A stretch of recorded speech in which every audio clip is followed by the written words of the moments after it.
Peria, jangan tempel ke engine. TTS, voice. Một giọng nữ Indonesia trưởng thành kể chuyện ngôi thứ nhất gợi ý engine speed equals 1, zero pitch equals, zero language equals Indonesian. Nếu engine hỗ trợ global emotion, B1 to B3 kamsedi, B4 tense leo thang, B5 tegas tenang dingin, B6 hangat sek thủ công, body không nhúng tác, paste saat perut saya melilit karena belum makan seharian. Saya hanya meminta sepiring nasi kepada ibu mertua saya, tetapi di depan seluruh keluarga. Beliau menunjuk mangkuk makanan anjing di sudut dapur. Kalau lapar, makan saja dari sana, katanya. Sambil tertawa, suami saya berdiri di ruangan yang sama. Ia melihat semuanya, lalu ia memilih diam. Seperti biasa. Saya tidak menangis. Saya hanya masuk ke kamar, mengemasi pakaian saya, dan pergi tanpa sepatah kata pun. Mereka pikir saya akan kembali memohon. Mereka selalu berpikir begitu. Tetapi 2 jam kemudian, telepon dari kantor pusat membuat suami saya pucat pasi. Ibu mertua saya jatuh terduduk di lantai, dan rumah yang selama 3 tahun memandang rendah saya itu mendadak runtuh dalam 1 malam. Halo, sahabat semua. Selamat datang kembali di kanal ini. Sebelum kita mulai, tuliskan nama kota kalian di kolom komentar. Saya ingin tahu dari mana saja kalian menemani cerita malam ini. Semoga yang sudah menekan tombol suka dan berlangganan selalu diberi kesehatan, umur panjang, dan rezeki yang lancar. Sekarang, izinkan saya menceritakan semuanya dari awal. Pernahkah kalian tinggal di sebuah rumah, namun tidak pernah benar-benar dianggap bagian dari keluarga di dalamnya? Perasaan itulah yang menghantui saya setiap pagi selama 3 tahun. Nama saya Larasati. Orang memanggil saya Laras. Usia saya 28 tahun. 3 tahun lalu, saya menikah dengan seorang pria bernama Reza. Saat itu saya percaya hidup saya akan berubah menjadi lebih hangat. Saya tidak pernah menuntut rumah mewah. Saya tidak pernah meminta kehidupan yang serba ada. Bagi saya, memiliki suami yang mencintai dan menghargai sudah lebih dari cukup. Saya datang ke rumah keluarga Reza dengan hati penuh harapan. Rumah itu sederhana. Catnya kusam di beberapa sudut. Halamannya sempit, dipenuhi pot bunga yang sebagian sudah layu. Namun saya tidak mempermasalahkannya. Yang saya lihat saat itu adalah tempat untuk membangun keluarga. Saya berharap mendapatkan seorang ibu kedua di sana. Sayangnya, harapan itu tidak bertahan lama. Ada satu hal yang tidak pernah saya ceritakan kepada keluarga Reza. Ayah saya, sebelum beliau meninggal, meninggalkan sebuah perusahaan. Bukan perusahaan kecil, sebuah grup usaha di Jakarta dengan kantor di kawasan Sudirman. Sejak ayah tiada, saya yang memegang kendali melalui notaris kepercayaan keluarga, Pak Tono. Tetapi saya memilih merahasiakannya. Saya ingin Reza mencintai saya sebagai Laras, bukan sebagai pemilik perusahaan. Saya ingin tahu, apakah keluarga ini mencintai saya atau hanya mencintai apa yang saya punya. Maka saya datang ke rumah itu sebagai perempuan biasa, tanpa mobil mahal, tanpa perhiasan. Saya pikir kalau mereka tetap menyayangi saya yang sederhana, cinta itu pasti tulus. Saya tidak pernah menyangka, justru kesederhanaan itulah yang mereka jadikan alasan untuk menginjak saya. Pada minggu-minggu pertama, semuanya masih terlihat baik. Ibu mertua saya, Bu Yati, memang tidak ramah. Tetapi saya pikir itu hanya soal waktu. Saya berusaha menghormatinya. Setiap pagi saya bangun lebih awal untuk memasak. Saya membersihkan rumah tanpa diminta. Saya mencuci dan menyetrika pakaian seluruh keluarga. Saya bahkan menyiapkan teh hangat untuk Bu Yati setiap pagi sebelum beliau bangun. Saya melakukannya dengan tulus, bukan karena terpaksa, bukan karena ingin dipuji. Saya hanya ingin diterima. Saya ingin menjadi menantu yang baik. Namun ternyata semakin baik saya bersikap, semakin rendah pula saya diperlakukan. Awalnya hanya hal kecil. Kalau masakan saya kurang asin, Bu Yati mengomel sepanjang hari. Kalau terlalu asin, beliau bilang, saya tidak becus menjadi istri kalau sayur yang saya beli tidak sesuai seleranya. Beliau membandingkan saya dengan menantu tetangga. Lihat menantu Busri, katanya. Pintar, cekatan, tahu diri. Tidak seperti kamu, saya mencoba bersabar. Saya selalu ingat nasihat ibu saya sebelum menikah. Ibu pernah berkata, rumah tangga tidak selalu mudah. Kadang kita harus mengalah agar keadaan tetap damai. Karena itu, saya terus menahan diri. Saya menelan semua perkataan menyakitkan itu. Hari demi hari berlalu.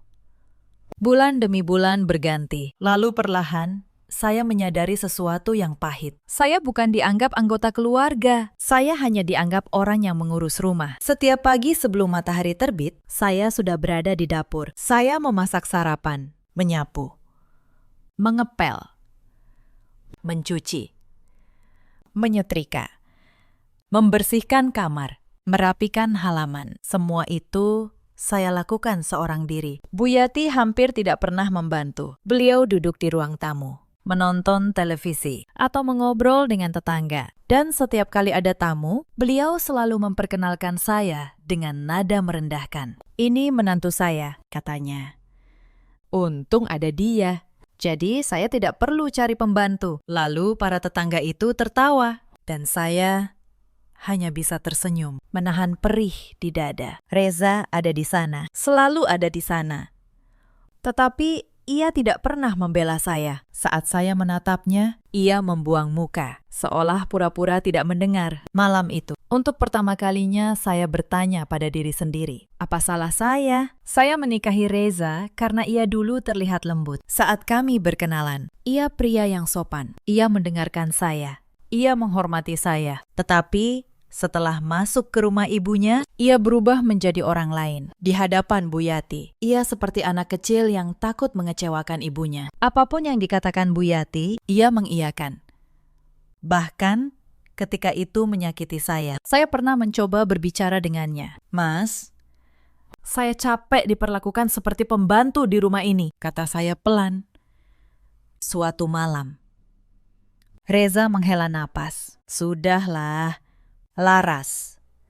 Ibu sudah tua, kita yang harus mengalah. Selalu begitu, saya yang harus mengalah. Saya yang harus diam. Tidak pernah sekalipun ia berkata, Bu, jangan begitu pada istri saya. Tidak pernah sekalipun ia berdiri di samping saya. Dan saya yang begitu mencintainya, terus menelan semuanya demi cinta yang saya kira masih ada. Saya masih ingat awal pernikahan kami, saat semuanya masih terasa manis. Reza pernah berjanji akan selalu melindungi saya. Ia berkata, apapun yang terjadi, ia akan berdiri di pihak saya. Saya percaya, saya menyerahkan seluruh hati saya pada janji itu. Tetapi janji itu perlahan berkarat, seperti besi yang dibiarkan di luar terlalu lama. Setiap kali saya membutuhkannya, ia menghilang di balik kata mengalah. Setiap kali ibunya menyakiti saya, ia bersembunyi di balik kata, ibu sudah tua. Saya mulai bertanya-tanya, apakah pria yang dulu berjanji itu masih ada? Atau sudah lama hilang ditelan ketakutannya sendiri? Saya tahu, saya sebenarnya punya pilihan. Saya bukan perempuan yang tidak punya apa-apa, tetapi saya memilih bertahan, bukan karena lemah.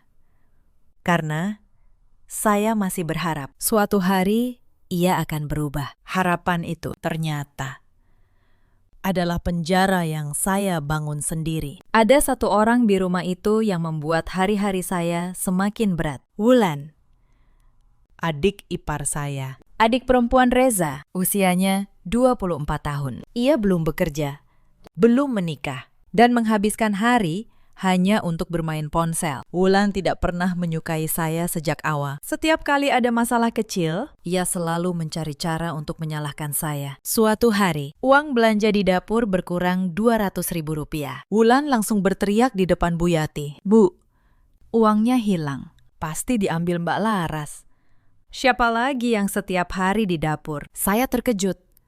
Saya tidak pernah menyentuh uang itu untuk diri saya sendiri. Saya tidak mengambilnya, kata saya. Mungkin terselip atau salah hitung. Tetapi Bu Yati tidak mau mendengar. Beliau menatap saya dengan jijik. Sudah saya duga, orang yang datang tanpa membawa apa-apa memang begitu. Tangannya panjang. Kata-kata itu menusuk saya lebih dalam daripada pisau. Malam itu, Uang yang katanya hilang, ternyata ditemukan. Wulan sendiri yang lupa. Ia memakainya untuk membeli pulsa. Tetapi tidak ada yang meminta maaf. Tidak, Wulan. Tidak, Bu Yati. Tidak juga, Reza. Tuduhan itu menguap begitu saja. Seakan-akan harga diri saya tidak pernah penting. Ada satu kejadian lagi yang membuat hati saya semakin dingin. Suatu sore, Bu Yati mengadakan arisan di rumah. Para ibu tetangga datang berkumpul. Di antara mereka, ada seorang perempuan yang ternyata teman lama saya semasa kuliah dulu. Namanya Dinda. Dinda terkejut melihat saya. Laras, kamu di sini? Kamu menantu Bu Yati. Belum sempat saya menjawab.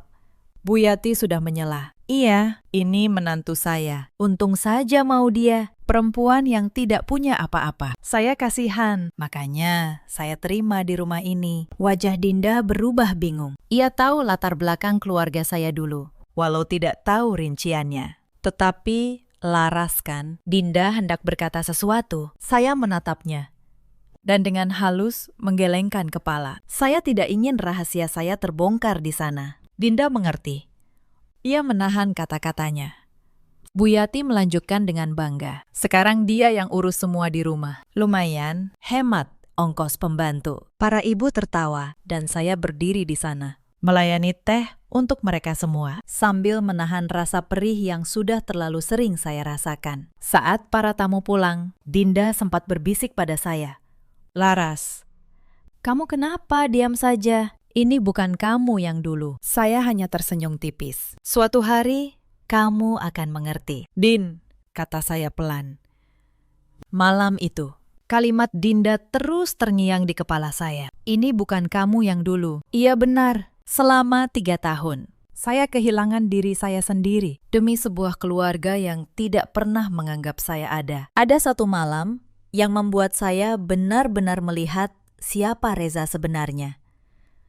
Malam itu, ada tamu penting datang ke rumah. Rekan bisnis ayah mertua saya dulu. Saya menyiapkan makan malam dengan sangat hati-hati. Saya ingin semuanya sempurna. Tetapi saat menyajikan sup, tangan saya sedikit gemetar karena lelah. Dan beberapa tetes sup tumpah di taplak meja. Bu Yati langsung meledak di depan tamu. Lihat, begini ini menantu saya, ceroboh, tidak becus, memalukan keluarga. Saya meminta maaf. Buru-buru membersihkan tumpahan itu. Lalu saya menatap Reza, berharap kali ini, di depan tamu, ia akan membela saya. Tetapi Reza justru ikut berkata, iya, Bu, maafkan dia. Laras memang masih harus banyak belajar. Kata-kata itu dari mulut suami saya sendiri lebih menyakitkan daripada seluruh hinaan Bu Yati. Suami saya, orang yang seharusnya melindungi saya, justru berdiri di pihak yang menghancurkan saya. Malam itu, saya menyadari sesuatu yang pahit. Saya bukan hanya kehilangan rasa hormat dari keluarga ini. Saya sudah lama kehilangan suami saya. Mungkin sejak hari pertama kami menginjak rumah ini. Ada satu hari yang membuat luka saya semakin dalam. Hari itu,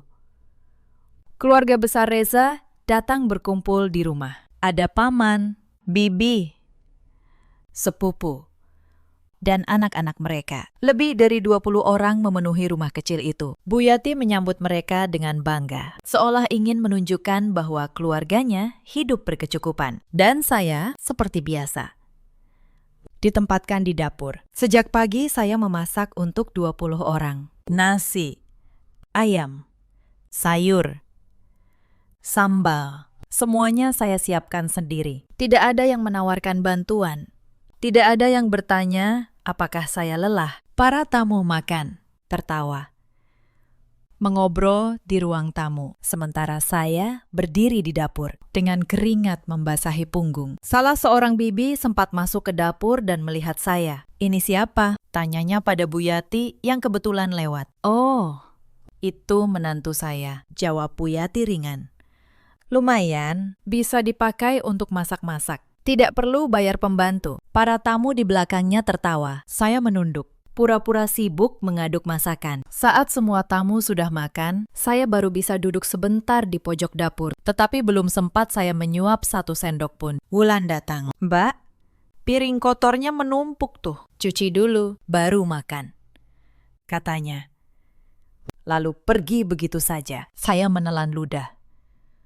Saya meletakkan piring saya dan saya mencuci sampai tamu terakhir pulang menjelang malam. Saat dapur akhirnya bersih, perut saya sudah terlalu lelah, bahkan untuk merasa lapar. Saya kira hal-hal seperti itu sudah cukup menyakitkan. Ternyata saya salah. Masih ada yang lebih buruk. Diam-diam di sela waktu mengurus rumah. Saya tetap menjalankan urusan perusahaan ayah saya. Saya bekerja dari kamar.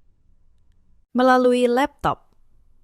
Menandatangani dokumen yang dikirim Pak Tono. Saya menjaga semua itu serapi mungkin. Tidak ada yang tahu. Suatu sore, saya sedang membaca berkas penting di meja kamar. Bu Yati masuk tanpa mengetuk. Beliau melihat tumpukan dokumen itu. "Apa ini?" tanyanya. Mengernyit. Sok sibuk, sok jadi orang penting. Sebelum saya sempat menjawab, beliau menyambar berkas-berkas itu. Daripada main kertas-kertas tidak jelas, lebih baik kerja yang benar di rumah ini. Lalu, di depan mata saya, beliau merobek dokumen-dokumen itu dan membuangnya ke tempat sampah. Saya membeku. Tangan saya gemetar. Dokumen itu adalah salinan, untungnya. Bukan yang asli. Tetapi yang hancur malam itu bukan hanya kertas. Yang hancur adalah sisa rasa hormat saya pada rumah ini. Saya memungut potongan-potongan kertas itu satu persatu dalam diam. Dan untuk pertama kalinya, saya berpikir, mungkin sudah waktunya saya berhenti diam. Beberapa minggu kemudian, saya jatuh sakit cukup parah. Demam saya tinggi. Kepala saya berputar dan badan saya menggigil sepanjang malam. Saya berbaring di kamar, berharap ada seseorang yang peduli. Tetapi pagi harinya, Bu Yati mengetuk pintu dengan keras. "Laras, sampai jam segini belum masak. Mau sampai kapan tidur-tiduran, Bu?" "Saya sakit," kata saya lemah. Demam saya tinggi sekali. Sakit. Bu Yati mendengus. "Dulu saya melahirkan 7 anak juga tetap masak. Jangan manja. Bangun. Kerjakan tugasmu." Saya memaksakan diri bangun dengan kepala yang terasa mau pecah. Saya berjalan ke dapur. Tangan saya gemetar saat memegang pisau. Pandangan saya kabur. Reza melihat saya pucat seperti itu. Ia tahu saya sakit, tetapi ia hanya berkata, "Pelan-pelan saja, Laras." Lalu pergi ke kantor. Tidak ada obat, tidak ada perhatian, tidak ada satupun yang menanyakan keadaan saya. Hari itu saya memasak sambil menahan air mata. Bukan karena demam, tetapi karena saya sadar di rumah ini. Saya bahkan tidak boleh sakit. Lalu datanglah masa Lebaran. Rumah dipenuhi suasana hari raya. Bau opor ayam, rendang, dan ketupat memenuhi udara. Para keponakan datang dengan baju baru, menunggu amplop berisi uang dari Bu Yati dan Reza. Saya, seperti biasa, sibuk di dapur sejak subuh, menyiapkan hidangan untuk semua tamu. Saat sungkeman, saya mencium tangan Bu Yati dengan tulus, memohon maaf lahir dan batin. Beliau hanya menarik tangannya, tanpa berkata apa-apa. Lalu Reza membagikan THR kepada seluruh keponakan. Lembar demi lembar uang baru berpindah tangan. Bahkan pembantu tetangga pun diberi sedikit amplop oleh Bu Yati. Tetapi saya, menantu yang setiap hari membanting tulang di rumah itu, tidak menerima apa-apa. Saya berdiri di pojok ruangan, memandang kemeriahan itu seperti orang asing. Di hari yang seharusnya penuh maaf dan kasih sayang, saya justru merasa paling sendirian. Malam itu di kamar, saya menatap langit-langit dan berbisik pada diri sendiri. Sampai kapan saya harus bertahan seperti ini? Beberapa bulan terakhir, ada sesuatu yang berubah di rumah itu. Bu Yati lebih sering menerima telepon dengan nada cemas. Reza pulang larut dengan wajah lelah. Saya tidak tahu persis apa yang terjadi, tetapi saya bisa merasakan ada tekanan yang menggantung di udara. Suatu malam, saya tidak sengaja mendengar mereka berbicara di ruang tengah. Utangnya sudah menumpuk. "Bu," kata Reza dengan suara tertekan, "kalau begini terus, perusahaan bisa ambruk. Jual saja sebagian aset." Jawab Bu Yati, "Atau cari pinjaman lagi. Pokoknya jangan sampai orang tahu kita kesulitan." Saya berdiri di balik dinding, mendengarkan dalam diam. Jadi keluarga ini sedang dalam masalah keuangan. Tetapi yang membuat saya terkejut adalah apa yang terjadi keesokan harinya. Bu Yati memanggil saya ke ruang tamu. Wulan duduk di sampingnya. "Laras," kata Bu Yati dengan nada memerintah. "Mulai besok, kamu cari kerja di luar. Apa saja. Jadi pelayan, jadi penjaga toko, terserah." Saya mengernyit. "Maksud ibu, keluarga ini butuh tambahan uang," katanya.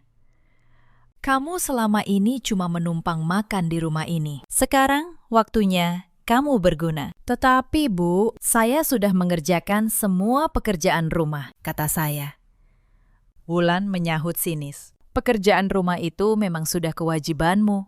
"Mbak, itu bukan kerja yang menghasilkan uang. Pokoknya," Bu Yati memotong, "cari kerja yang gajinya bisa kamu setor ke rumah. Dan berhenti main kertas-kertas tidak jelas di kamar itu. Itu cuma buang-buang waktu." Saya hampir tertawa pahit. Mereka tidak tahu. Kertas-kertas tidak jelas itu adalah dokumen sebuah grup usaha yang nilainya jauh melampaui perusahaan mereka. Tetapi saya hanya diam. Saya mengangguk pelan. Lalu kembali ke kamar. Beberapa hari kemudian, ada hal yang membuat saya benar-benar tidak bisa lagi diam. Bu Yati masuk ke kamar saya dan langsung membuka laci meja rias saya tanpa izin. Di sana ada sebuah cincin emas. Satu-satunya perhiasan yang selalu saya jaga. Cincin itu peninggalan ibu kandung saya sebelum beliau meninggal. Bagi saya, nilainya tak terhingga. "Ini emas, kan?" kata Bu Yati, mengangkat cincin itu. "Lumayan. Bisa dijual untuk menutup sebagian utang perusahaan." Saya berdiri. Jantung saya berdebar. "Bu, itu cincin peninggalan ibu saya. Tolong, jangan ambil itu." Peninggalan. Bu Yati mendengus. "Kamu tinggal di rumah ini, makan dari rumah ini. Sudah sepantasnya kamu menyumbang untuk keluarga. Tetapi Bu, itu satu-satunya kenangan dari ibu saya," kata saya. Suara saya bergetar. Bu Yati tidak peduli. Beliau menggenggam cincin itu erat-erat. "Besok saya jual. Anggap saja ini balas budimu." Saya hampir merebutnya, tetapi saya menahan diri. Saya tahu, kalau saya melawan sekarang, semuanya akan menjadi keributan besar. Maka saya hanya menatap cincin itu menghilang di genggaman Bu Yati. Malam itu, saya menelepon Pak Tono dengan tangan gemetar. "Pak Tono," kata saya pelan, "tolong urus satu hal untuk saya. Ada sebuah cincin emas yang akan dijual ke toko emas besok. Beli kembali cincin itu, berapapun harganya." "Baik, Bu," jawab Pak Tono. "Akan saya urus." Cincin itu akhirnya kembali ke tangan saya beberapa hari kemudian, tanpa Bu Yati pernah tahu. Tetapi malam itu, sambil menggenggam laci yang sudah kosong, saya menyadari sesuatu yang dingin di dalam dada saya. Kesabaran saya sudah sampai di ujungnya. Di dalam kamar, saya duduk di tepi tempat tidur, menatap laptop saya yang tertutup. Malam itu, saya menyadari sesuatu. Selama 3 tahun, saya membiarkan mereka menentukan siapa saya. Mungkin sudah waktunya saya yang menentukan siapa sebenarnya mereka di hadapan saya. Puncak penghinaan itu datang pada satu malam yang tidak akan pernah saya lupakan. Hari itu, saya sakit, kepala saya pusing, badan saya demam. Sejak pagi, saya belum makan apa-apa karena sibuk menyiapkan makan untuk seluruh keluarga. Saat makan malam tiba, meja penuh dengan lauk, rendang, ayam goreng, sayur asem. Saya duduk di ujung meja, berniat mengambil sedikit nasi. Tetapi Bu Yati menahan tangan saya. Siapa yang menyuruh kamu makan duluan?" katanya tajam. "Tunggu sampai semua selesai." Saya menunggu. Reza makan, Wulan makan, Bu Yati makan. Mereka makan lambat, sengaja, sambil sesekali melirik ke arah saya. Ketika mereka selesai, masih di rice cooker tinggal sedikit, lauknya nyaris habis. Saya mengambil piring, hendak menyendok sisa nasi itu. Bu Yati tiba-tiba berdiri. Beliau menunjuk ke sudut dapur, ke arah mangkuk makanan anjing peliharaan mereka. "Kalau masih lapar," katanya keras, di depan semua orang. Makan saja dari mangkuk anjing itu. Kamu kan memang tidak ada bedanya. Ruangan itu hening sejenak. Lalu Wulan tertawa kecil. Saya menoleh pada Reza. Saya menatap matanya. Memohon. Hanya kali ini saja. Tolong bela saya. Tetapi Reza menunduk. Ia menatap piringnya. Ia tidak berkata apa-apa. Saat itulah sesuatu di dalam dada saya patah. Bukan dengan suara keras. Hanya patah. Pelan. Dan untuk selamanya. Saya tidak menangis. Saya bahkan tidak marah. Saya hanya berdiri, meletakkan piring kosong itu di meja, lalu masuk ke kamar. Saya membuka lemari. Saya mengeluarkan koper. Dengan tenang, saya melipat pakaian saya dan memasukkannya satu persatu. Reza menyusul masuk ke kamar. Kamu mau kemana? Tanyanya. Saya hanya butuh udara. Mas, jawab saya. Saya butuh pergi sebentar. Jangan berlebihan, Laras. Ibu cuma bercanda. Saya berhenti melipat. Saya menatapnya lama. Bercanda. Ulang saya pelan. Selama 3 tahun, semuanya bercanda. Dan kamu selalu diam. Reza terdiam. Ia tidak tahu harus menjawab apa. Saya menutup koper saya. Mas, saya pernah berpikir cinta saja cukup. Ternyata tidak. Cinta butuh dihormati. Lalu, saya berjalan keluar dari kamar. Melewati ruang makan tempat Bu Yati dan Wulan masih duduk. Bu Yati menyeringai. Pergi saja sana. Paling besok pagi sudah merangkak balik. Mau makan apa kamu di luar? Saya tidak menjawab. Saya membuka pintu, dan untuk pertama kalinya dalam 3 tahun, saya melangkah keluar tanpa beban. Mereka pikir saya tidak punya tempat untuk pergi. Mereka pikir saya akan tidur di emperan, lalu kembali memohon esok pagi. Mereka tidak tahu, di kawasan Menteng ada sebuah rumah yang sejak dulu menunggu saya. Rumah peninggalan ayah saya. Rumah yang selama 3 tahun sengaja saya tinggalkan kosong. Malam itu, saya menyetir sendiri ke sana. Pak Tono, notaris kepercayaan saya, sudah menunggu di depan pintu. Akhirnya, Bu Laras, katanya, tersenyum lega. Saya sudah lama menunggu hari ini. Saya masuk ke rumah itu. Lampu menyala terang. Semuanya bersih, rapi, hangat. Untuk pertama kalinya dalam waktu yang sangat lama, saya merasa bisa bernapas. Saya duduk di ruang kerja ayah. Di dinding, masih tergantung foto beliau. Maafkan saya. Yah, bisik saya. Saya terlalu lama membiarkan diri saya diinjak. Saya menyentuh bingkai foto itu dengan ujung jari. Ayah selalu mengajarkan saya untuk rendah hati. Beliau berkata, kekayaan sejati bukan terletak pada harta, melainkan pada bagaimana kita memperlakukan orang yang lebih lemah dari kita. Saya datang ke rumah Reza dengan ajaran itu di hati. Saya rela menjadi sederhana agar bisa menilai ketulusan. Tetapi mereka membaca kerendahan hati saya sebagai kelemahan. Mereka menginjak saya karena mengira saya tidak punya apa-apa. Sekarang, saya tahu ada batas untuk setiap kesabaran. Pak Tono meletakkan secangkir teh hangat di depan saya. Bu Laras, katanya hati-hati. Ada sesuatu yang harus Anda ketahui. Tentang perusahaan keluarga suami Anda. Saya mengangkat wajah. Ada apa? Pakistan. Pak Tono membuka map di tangannya. Perusahaan keluarga Reza, CV milik almarhum ayahnya, sedang diambang kebangkrutan, katanya. Mereka punya utang sangat besar ke bank dan ke beberapa pemasok, hampir 3 miliar rupiah. Saya terdiam, mencerna kata-katanya. Selama ini, mereka menutupinya. Lanjut, Pak Tono.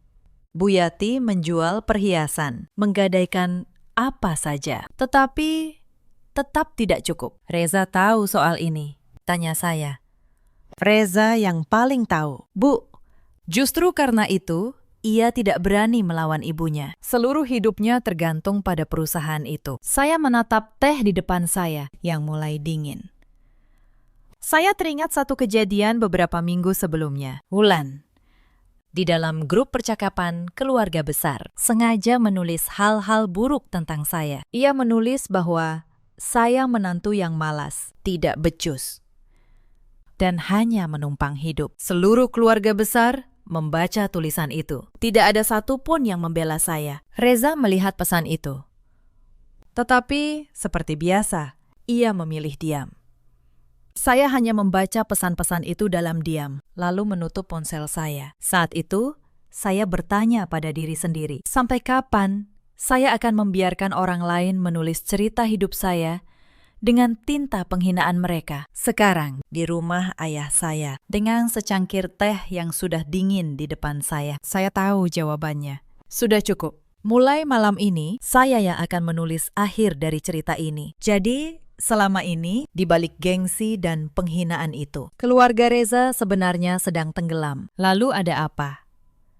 Pakistan, sampai Anda harus memberitahu saya malam ini. Pak Tono menarik napas. Karena beberapa hari lalu, perusahaan itu menghubungi investor untuk membeli mereka. Membeli seluruh aset sebelum bank menyita. Mereka sudah putus asa. Sudah tidak ada bank yang mau memberi pinjaman. Satu-satunya jalan adalah menjual perusahaan. Dan investor yang mereka hubungi, kata Pak Tono pelan, menatap saya, adalah grup usaha milik Anda. Bularas, saya tertegun. Dunia seolah berputar. Perusahaan ayah saya, tanpa saya sadari, sedang dalam proses membeli perusahaan keluarga suami saya sendiri. Mereka tidak tahu siapa pemilik grup itu, kata Pak Tono. Semua diatur lewat perwakilan. Nama Anda tidak pernah muncul di permukaan. Saya terdiam lama. Lalu, perlahan, sebuah ketenangan yang asing menyelimuti saya. Selama 3 tahun, saya memohon agar dianggap manusia di rumah itu. Selama 3 tahun, saya menelan hinaan demi sebuah keluarga yang ternyata sedang menuju jurang. Dan malam ini, takdir meletakkan nasib mereka di tangan saya. Pak Tono, kata saya akhirnya, lanjutkan proses pembelian itu. Tetapi ada syarat yang saya tentukan sendiri. Apa itu? Bu, saya ingin hadir. Saya ingin mereka tahu siapa yang selama ini mereka injak. Pak Tono tersenyum tipis. Baik, Bu, saya siapkan semuanya. Keesokan paginya, di rumah keluarga Reza, suasana sedang panik. Saya tahu ini karena Bu Asih, pembantu paruh waktu yang dulu selalu baik pada saya, diam-diam mengabari saya lewat telepon. Bularas, bisik Bu Asih. Di sini ramai sekali. Pak Reza dan Bu Yati teriak-teriak soal utang. Katanya, kalau tidak ada uang dalam 3 hari, rumah ini disita. Saya mendengarkan dalam diam. Bu Asih adalah satu-satunya orang di rumah itu yang selalu baik kepada saya. Saat saya kelelahan, beliau diam-diam membawakan saya segelas air. Saat saya menangis di dapur, beliau menepuk punggung saya. Beliau pernah berkata, Bularas itu orang baik, saya yakin. Suatu hari, kebaikan Bu akan dibalas. Saya selalu mengingat kata-kata itu di hari-hari tergelap saya. Bu Asih, kata saya lembut, terima kasih sudah memberitahu saya. Dan terima kasih sudah selalu baik pada saya selama ini. Saya cuma kasihan, Bu.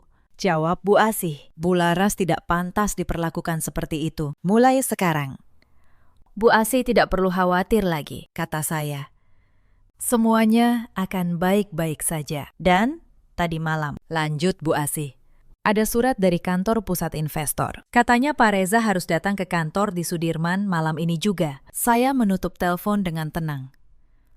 Malam ini, semuanya akan selesai malam ini. Saya membuka lemari, mengeluarkan satu setelan kerja yang sudah lama tidak saya pakai. Setelan yang dulu saya simpan rapat-rapat, agar tidak ada yang tahu siapa saya sebenarnya. Saya berdiri di depan cermin. Untuk pertama kalinya dalam 3 tahun, saya melihat diri saya yang sesungguhnya. Saya teringat malam-malam saat saya tidur dengan air mata di kamar sempit yang nyaris tanpa jendela. Kamar itu dulunya gudang. Bu Yati sengaja menempatkan saya di sana sambil berkata, kamar yang lebih baik hanya untuk anak kandungnya. Saya teringat saat saya kelelahan dan tetap harus melayani semua orang tanpa boleh mengeluh. Saya teringat setiap penghinaan, setiap tatapan rendah, setiap kata yang menusuk. Semua itu malam ini akan berakhir. Bukan menantu yang diinjak, bukan pembantu tanpa nama, tetapi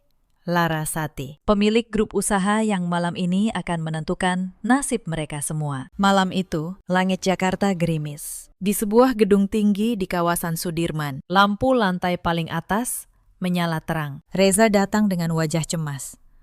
Ia memakai kemeja terbaiknya, berharap bisa memohon keringanan. Ia tidak tahu siapa yang akan ia temui. Bu Yati ikut datang, begitu juga Wulan. Mereka memaksa ikut, takut kehilangan satu-satunya harapan. Mereka masuk ke lobi gedung megah itu dengan langkah ragu, merasa kecil di tempat asing. Seorang sekretaris menyambut mereka. Silakan ke ruang rapat di lantai atas. Pemilik sudah menunggu.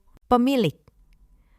Reza menelan ludah. Saya kira saya akan bertemu manajer keuangan. Sekretaris itu hanya tersenyum sopan. Pemilik ingin menemui Anda langsung. Lift membawa mereka naik. Lantai demi lantai. Jantung Reza berdebar. Ia tidak tahu di balik pintu ruang rapat itu, masa lalunya sedang menunggu. Pintu ruang rapat terbuka. Ruangan itu luas.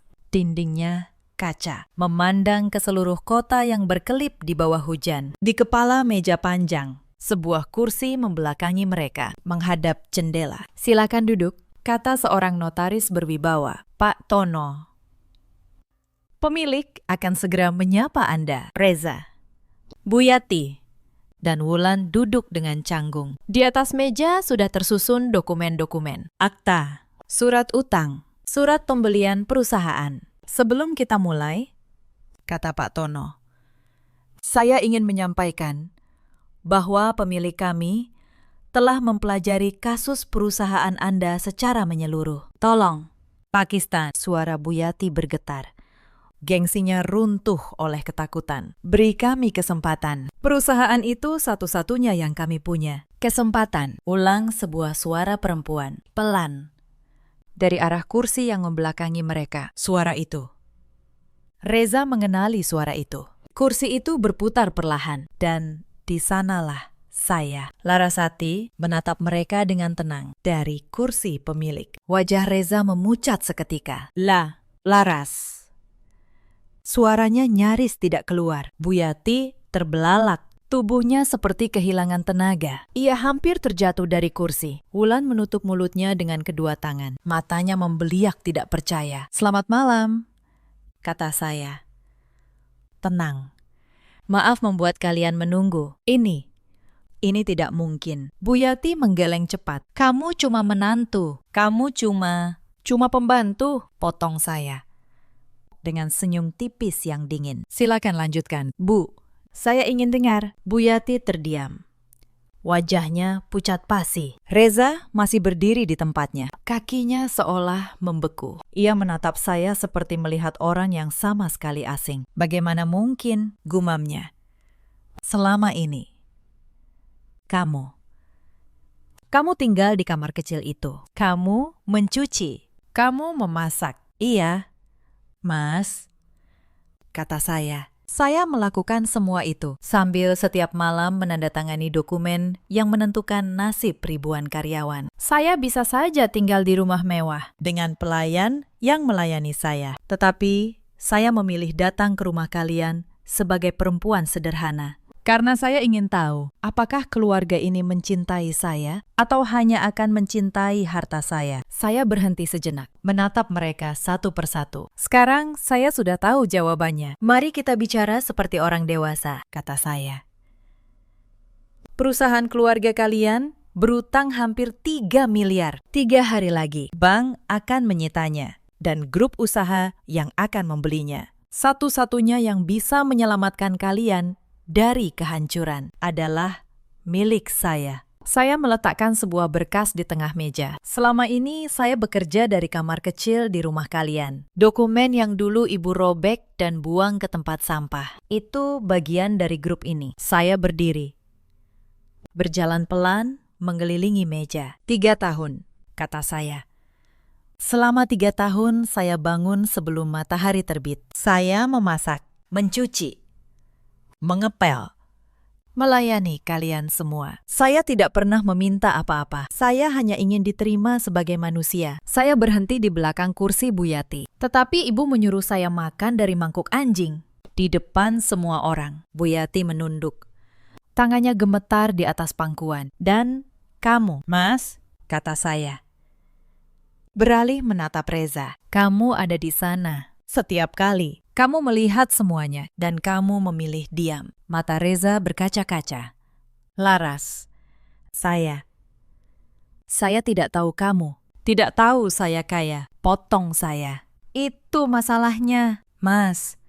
Kamu baru menyesal sekarang, setelah tahu siapa saya. Bukan karena kamu sadar saya tersakiti. Ruangan itu hening, hanya suara hujan yang terdengar dari balik kaca. Kalau saya tetap menantu miskin yang kalian kira selama ini, kata saya. Apakah kalian akan memperlakukan saya berbeda? Tidak. Wulan tiba-tiba menangis. Mbak Laras, maafkan saya. Saya yang dulu menuduh Mbak mencuri. Saya menyesal. Saya menatapnya. Kamu menyesal. Karena sekarang nasib kalian ada di tangan saya. Bukan karena kamu pernah benar-benar peduli pada saya. Wulan terdiam. Air matanya semakin deras. Bu Laras, Bu Yati akhirnya bersuara. Suaranya pecah. Saya salah. Saya sombong. Saya kejam. Tolong, selamatkan perusahaan kami. Saya mohon, untuk pertama kalinya, perempuan yang selalu memandang saya dari atas itu kini memohon dari bawah. Saya menatapnya lama. Saya bisa saja membiarkan perusahaan itu hancur. Saya bisa saja membalas semua hinaan dengan kehancuran. Tetapi saya bukan mereka. Saya tidak ingin menjadi seperti mereka. Pak Tono, kata saya. Lanjutkan pembelian perusahaan itu. Bayar semua utangnya. Selamatkan para karyawan yang tidak bersalah. Saya menatap Bu Yati dan Reza yang terdiam. Saya tidak melakukan ini untuk kalian, kata saya.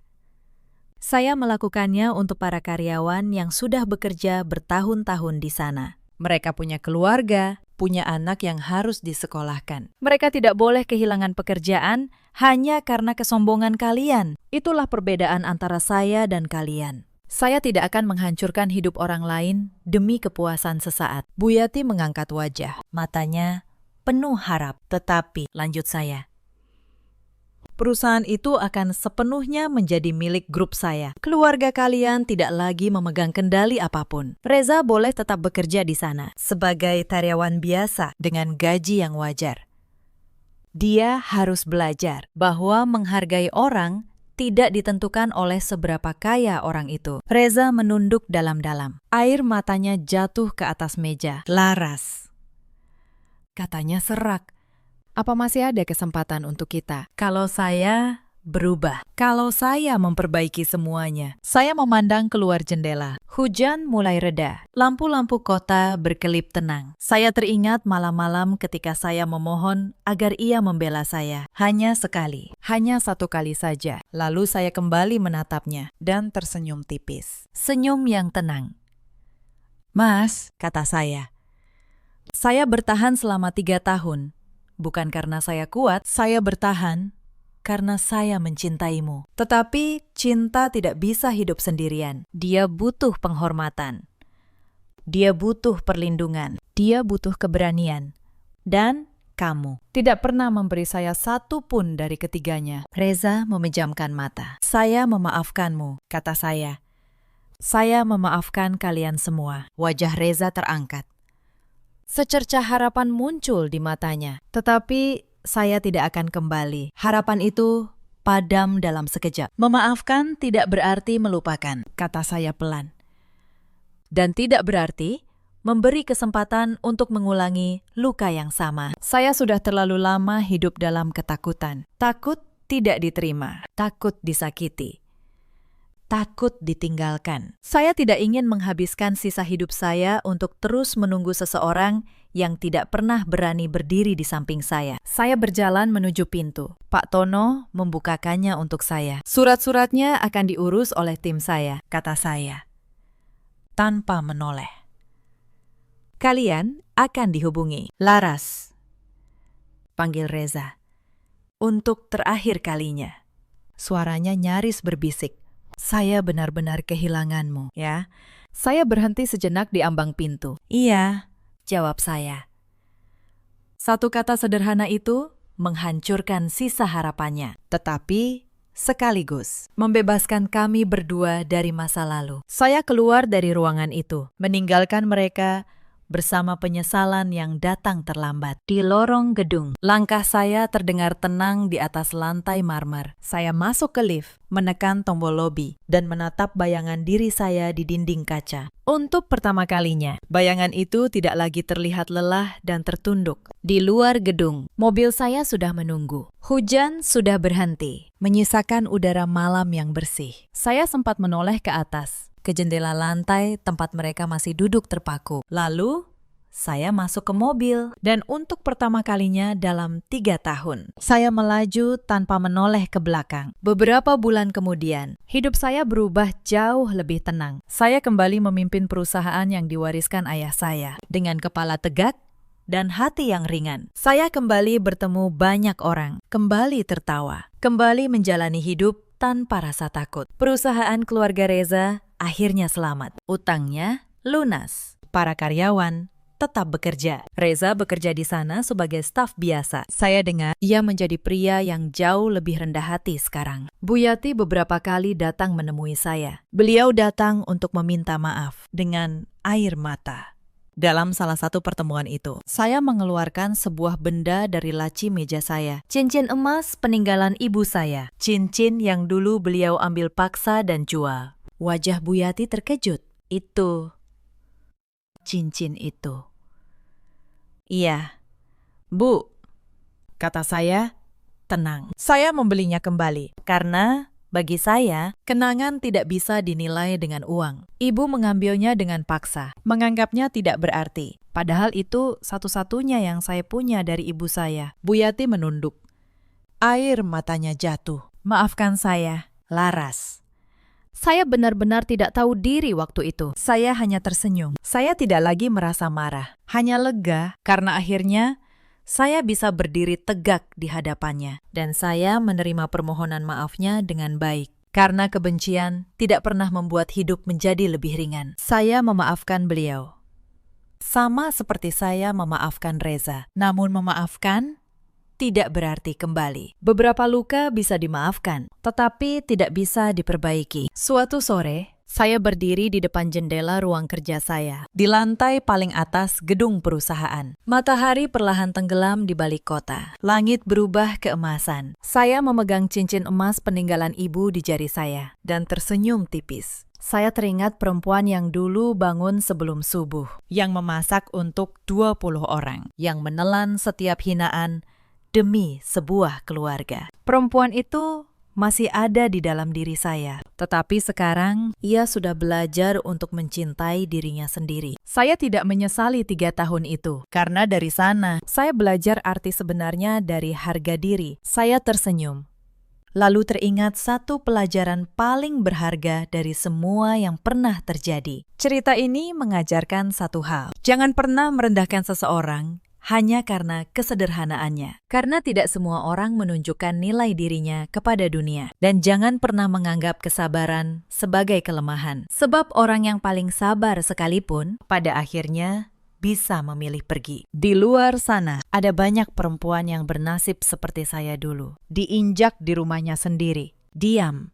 Demi menjaga keutuhan keluarga. Untuk kalian, saya ingin berkata, menghormati seseorang bukan berarti harus selalu menurut. Kalian boleh bersikap baik, tetapi bukan untuk disakiti terus-menerus. Ada pula para suami seperti Reza, yang lebih takut mengecewakan ibunya daripada melindungi istrinya. Ketahuilah, diam di saat istrimu disakiti, sama saja dengan ikut menyakitinya. Dan ada para ibu mertua seperti Bu Yati, yang lupa bahwa menantu juga seorang anak, yang merasa berkuasa hingga lupa bahwa kesombongan selalu punya harga. Saya menghembuskan napas panjang, menatap langit yang mulai berubah jingga. Untuk pertama kalinya setelah bertahun-tahun, saya merasa benar-benar pulang. Akhirnya saya sadar, pergi bukan berarti kalah. Kadang, pergi adalah satu-satunya cara untuk menyelamatkan diri dari orang-orang yang tidak pernah menghargai ketulusan kita. Saya memaafkan mereka, tetapi saya tidak kembali karena harga diri yang sudah terlalu lama diinjak. Pantas untuk dijaga dengan keberanian. Pesan moralnya sederhana. Jangan pernah merendahkan seseorang hanya karena ia diam. Sebab orang yang paling sabar pun punya batas. Dan saat ia memilih pergi, penyesalan sering datang terlambat. Dalam hidup, kita selalu punya pilihan. Bersikap baik atau bersikap kejam. Menghargai atau merendahkan. Ceritakan kisah kalian di kolom komentar. Terima kasih sudah menemani saya sampai akhir. Mulai bulan ini, kau harus setor 4 juta kalau masih mau menumpang tidur di sini. Suara Bu Sutinah menggelegar di ruang keluarga. Ia melempar buku tabungan saya ke lantai. Buku kecil bersampul hijau itu meluncur, berhenti tepat di ujung kaki saya. Ingat baik-baik. Rumah ini milik keluarga suamimu, warisan leluhur kami. Ini bukan panti asuhan tempat perempuan miskin sepertimu bisa hidup gratis. Reza, suami saya, hanya menunduk menatap layar ponsel. Ia tidak membela, ia justru mengangguk pelan, menyetujui aturan keji ibunya. Di sebelahnya, Wulan, adik iparku, tersenyum sinis sambil menyesap kopi. Saya tidak menangis. Saya tidak memohon. Saya justru tersenyum tipis. Lalu saya ambil ponsel. Dan saya transfer 4 juta itu detik itu juga. Bu Sutinah tertawa puas. Ia merasa menang. Ia bahkan menoleh ke arah Wulan dan berkata, "Lihat.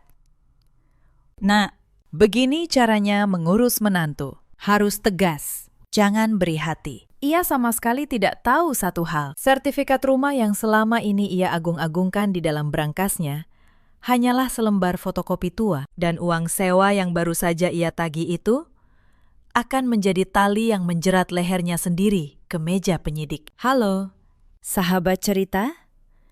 Selamat datang kembali di kanal kita, tempat di mana kesombongan selalu dibayar lunas dengan kehancuran yang setimpal. Pernahkah kalian membayangkan seorang mertua menagih uang sewa kepada menantunya sendiri? Padahal, menantu itulah yang diam-diam menyelamatkan rumah itu dari sitaan bank. Hari ini kita akan menyaksikan pembalasan paling tenang dari seorang perempuan bernama Maya. Sebuah kisah di mana keserakahan menggali kuburnya sendiri secara hukum. Siapkan hati kalian. Mari kita tonton sampai tuntas. Nama saya Maya Anggraini. Usia saya 33 tahun. Saya bekerja sebagai notaris sekaligus pejabat pembuat akta tanah di sebuah kantor di kawasan Kuningan, Jakarta. Sudah 8 tahun saya menikah dengan Reza. Dan selama itu pula, saya belajar satu hal pahit. Diam bukan berarti bodoh. Diam adalah cara saya membaca lawan. Pekerjaan saya adalah dunia dokumen. Setiap hari saya menyaksikan bagaimana selembar kertas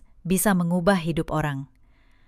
Akta jual beli, surat warisan, perjanjian utang. Saya tahu betul di mata hukum, yang menang bukanlah yang paling keras berteriak, melainkan yang memegang dokumen yang sah. Saya sudah terlalu sering menyaksikan keluarga berebut warisan, anak menggugat orang tua, saudara saling menipu lewat tanda tangan palsu. Pekerjaan ini mengajari saya untuk selalu tenang, selalu mencatat, dan tidak pernah mengambil keputusan saat emosi sedang memuncak. Mungkin karena itu pula, saya bertahan begitu lama di rumah Bintaro itu. Saya memperlakukan penderitaan saya seperti sebuah kasus. Saya kumpulkan fakta, saya simpan bukti, saya menunggu momentum. Sementara orang lain mungkin sudah meledak sejak lama. Saya memilih untuk membangun berkas. Sore itu langit Jakarta mendung tipis. Saya baru pulang dari kantor, membawa map-map akta yang harus saya tanda tangani esok pagi. Rumah besar bergaya klasik di kawasan Bintaro itu menyambut saya dengan sunyi yang aneh. Rumah 2 lantai dengan pilar kokoh dan lantai marmer yang menilap. Dari luar, rumah ini tampak megah bagi saya. Kemegahan itu perlahan terasa seperti penjara yang dingin. Saya melangkah masuk. Saya lepas sepatu yang terasa berat. Lalu, saya berjalan menuju ruang keluarga. Berharap bisa langsung naik ke kamar di lantai 2. Harapan itu seketika padam di ruang keluarga. Tepat di atas sofa kulit mahal, duduklah Bu Sutinah. Ibu mertua saya tampak segar, berdandan rapi dengan daster sutra bermotif bunga. Lehernya dihiasi kalung emas tebal kebanggaannya. Di meja kaca di hadapannya tersaji secangkir teh hangat dan sepiring kudapan sore. Di sebelahnya duduk Reza, menggulir layar ponsel tanpa beban. Dan di kursi seberang, Wulan, adik ipar saya, menatap saya dengan senyum yang sulit saya artikan. Langkah saya terhenti. Naluri saya memberi sinyal bahaya. Tatapan Bu Sutinah setajam elang yang siap menerkam. Duduk kau di situ, perintahnya dengan nada berat dan angkuh. Jangan langsung nyelonong ke kamar, seperti orang tak punya tata krama. Saya menghela napas. Saya menelan lelah saya. Saya letakkan tas kerja di lantai, lalu duduk di kursi tunggal yang berhadapan langsung dengannya. Ada apa, Bu? Maya baru pulang kerja. Kalau ada yang mau dibicarakan, tidak bisakah nanti malam saja? Tidak bisa, bentak Bu Sutinah. Suaranya melengking memecah keheningan sore. Ini urusan penting yang tidak bisa ditunda. Buka telingamu lebar-lebar. Maya, Ibu sudah berdiskusi dengan Reza dan Wulan. Kami sudah mengambil keputusan mutlak demi kebaikan keluarga ini. Ia merogoh laci meja kecil, lalu mengeluarkan buku tabungan bersampul hijau itu. Buku tabungan pribadi saya, yang sengaja saya simpan di lemari ruang tengah. Dengan gerakan kasar dan merendahkan, ia melemparkannya. Buku kecil itu menghantam meja kaca, lalu jatuh di dekat kaki saya. Mulai bulan ini, dan seterusnya, katanya dengan arogansi yang meluap. Kau wajib setor uang sewa 4 juta rupiah setiap awal bulan ke rekening ibu. Kalau kau masih mau numpang tidur, mandi, dan berteduh di rumah ini, kau harus bayar. Kau pikir kau hidup di mana? Saya membelalakkan mata. Kantuk saya menguap seketika. 4 juta, Bu. Ini kan rumah Mas Reza, suami saya. Saya, istrinya. Sejak kapan seorang istri harus membayar sewa untuk tinggal di rumah suaminya sendiri? Jangan banyak membantah. Dasar perempuan tidak tahu diuntung, raung Bu Sutinah, menudingkan telunjuknya yang dihiasi cincin batu giok ke wajah saya. Kau itu cuma orang luar, anak orang biasa yang kebetulan dinikahi anak ibu. Rumah ini warisan keluarga besar kami. Nilainya miliaran. Kau bisa tinggal di sini saja.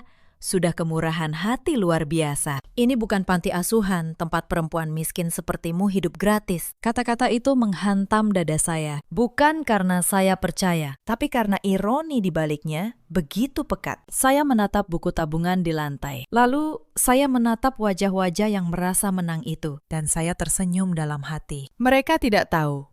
Mereka benar-benar tidak tahu. Malam itu saya tidak bisa tidur. Saya berbaring memandang langit-langit kamar. Dan ingatan saya melayang jauh ke belakang. Saya menikah dengan Reza 8 tahun lalu. Penuh harapan.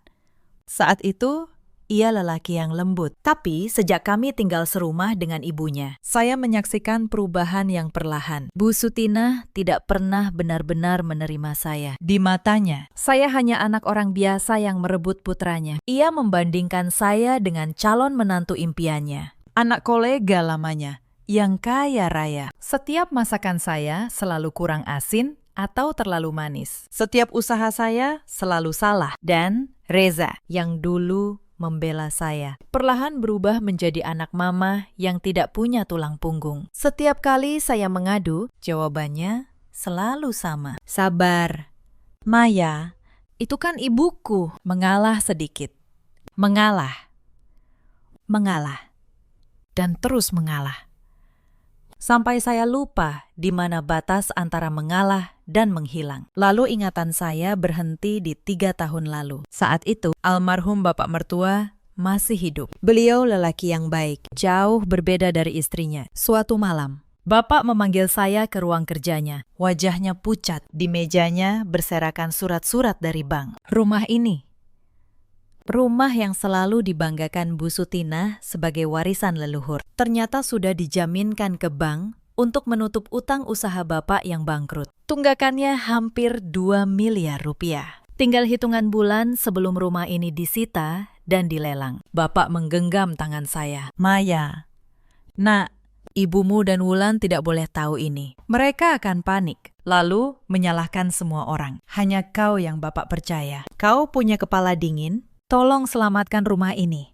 Saya, seorang notaris, tahu persis apa yang harus dilakukan. Diam-diam, saya kuras tabungan saya. Saya jual mobil pribadi saya. Saya ajukan pinjaman atas nama saya sendiri. Lalu, dengan bantuan rekan saya, Pak Tommy, saya tebus seluruh tunggakan itu ke bank. Saya selamatkan rumah ini dari palu lelang. Saya masih ingat malam saat saya menyerahkan bukti pelunasan terakhir kepada Bapak. Lelaki tua itu menangis. Tangannya yang keriput menggenggam tangan saya erat-erat. Maya, Bapak tidak punya apa-apa untuk membalas kebaikanmu. Tapi Bapak ingin satu hal jelas. Rumah ini harus jadi milikmu. Bukan milik istri Bapak yang hanya bisa menghambur-hamburkan.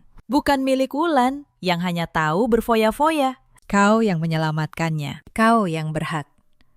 Dan Bapak, sebelum beliau wafat 6 bulan kemudian, melakukan satu hal lagi di hadapan Pak Tommy sebagai notaris. Beliau menandatangani akta jual beli rumah ini. Beliau menjualnya kepada saya secara sah, secara hukum.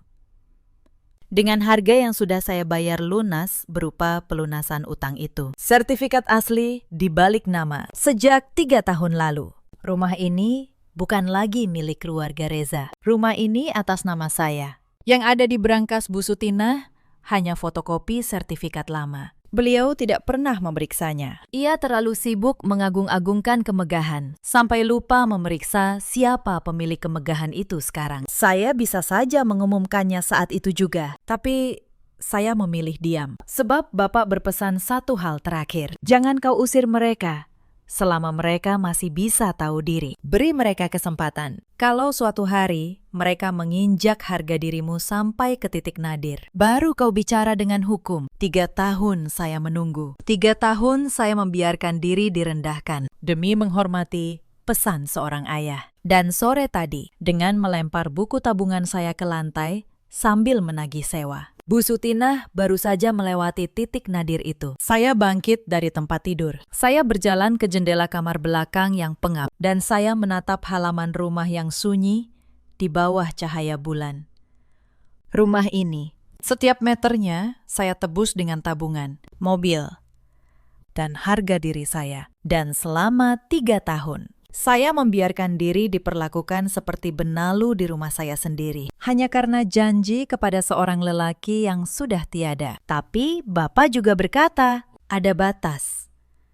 Dan malam ini, saya tahu batas itu sudah terlampaui. Bukan amarah yang saya rasa. Justru sebuah ketenangan yang dingin dan jernih. Ketenangan seorang yang akhirnya tahu. Waktunya sudah tiba. 3 tahun kesabaran saya resmi habis. Keesokan paginya, drama itu resmi dimulai. Bu Sutina memanggil seluruh isi rumah ke ruang keluarga. Bahkan Mbak Asih, pembantu yang sudah belasan tahun bekerja di sini, ikut dipanggil untuk menyaksikan. Bu Sutina duduk di sofa seperti seorang ratu di singgasana. Mulai hari ini ada aturan baru di rumah ini.